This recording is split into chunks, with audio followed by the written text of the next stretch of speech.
It was supposed to be another gray, quiet morning at the city park. The wind blew softly through empty swings, and a man in an expensive three-piece suit sat stiffly on a worn bench, all alone. His phone buzzed non-stop with board meetings and mergers, but his eyes remained fixed on a little girl in a yellow dress playing alone near the sandbox. She had no parents nearby. No nanny. No birthday balloons or laughter, just a wrinkled paper hat on her head and a cupcake with one candle in her tiny hands. She looked up at the man with wide eyes and whispered something that made the billionaire CEO freeze. "You don't have a family too?" He blinked. Before he could answer, the little girl smiled and said, "You can come to my birthday. I saved half the cupcake for someone sad." He didn't know it yet, but that single sentence would rewrite his past, his future, and heal 2 broken hearts that the world had forgotten. If this story moved you, don't forget to like, comment, share with someone who needs hope today. Subscribe our channel Kindness Talks for more real-life inspired emotional stories. Ethan Rhodes was not the kind of man you'd expect to sit on a public bench.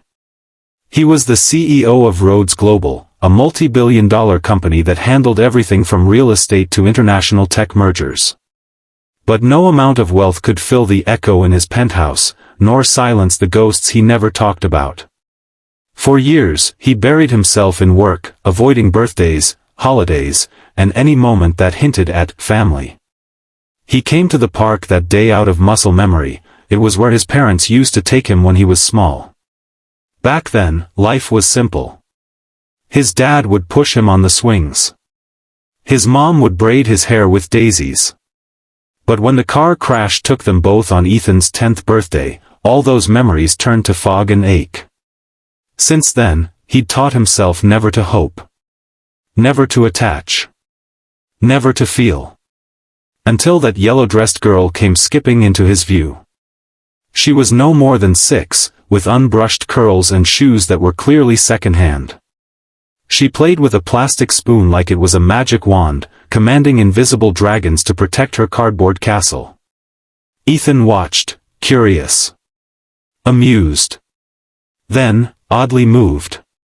When she sat across from him on the same bench and offered him half her cupcake, he hesitated. "No parents around?" he asked gently. She looked down, then up at him with surprising maturity. "Mommy went to heaven. Daddy left before I was born. But Grandma says I'm enough." He swallowed the lump rising in his throat. "And you?" she asked, staring up at him. "You don't have a family too?" He opened his mouth but no sound came out. Her smile didn't fade. "It's okay. You can come to my party. I brought 2 hats. One for me, and one for someone who's lonely." She reached into a tiny backpack and pulled out a wrinkled party hat with crooked stars drawn in marker. He stared at it like it was made of gold. "I'm Lucy," she said. "Today I turned 6. You can be my first guest." A part of him wanted to run. CEOs don't sit with children in parks eating cupcakes. But another part, the child in him who had no one, wanted to stay. And so, he did. They sat for an hour. She told him about her school, her favorite cartoons, and how her grandma worked 2 jobs. She asked him if he was married. He shook his head. She said that was good, because wives take all the cupcakes.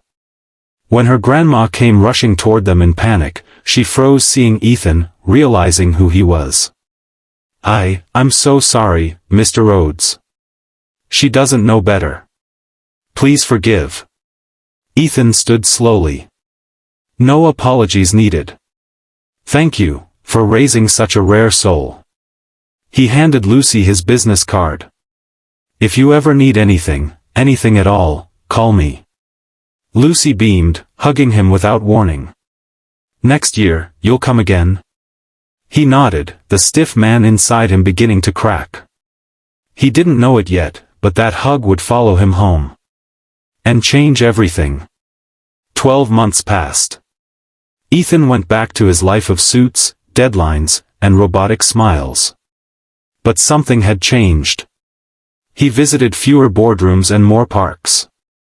He bought a swing set for a nearby orphanage under a false name. And on his birthday, a day he usually drowned in silence, he found himself thinking of Lucy, the girl who gave him a paper hat and a reason to breathe. He'd tried to call once, but the number on the card went dead. On the anniversary of her birthday, he showed up at the same park bench. Time. No sign of her. Disappointment clawed at him more than he expected. He waited an hour, then turned to leave. That's when he noticed a flyer taped to the light pole. Lucy's birthday at Hope Shelter. All welcome. Bring love, not presents. Hope Shelter. Ethan pulled up the address, got in his car, and drove across town. He arrived at a rundown building with faded paint but bursts of children's laughter spilling through the windows. Inside, he saw Lucy in a pink dress blowing out candles with 3 other children. She was thinner. Her hair shorter.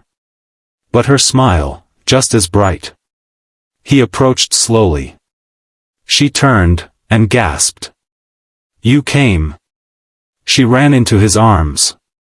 Her grandmother came forward, tears in her eyes. "We lost our apartment 2 months ago. I didn't have your number anymore, but she never stopped talking about you. She said you were her birthday angel." Ethan kneeled down to Lucy. "Happy birthday. I brought something."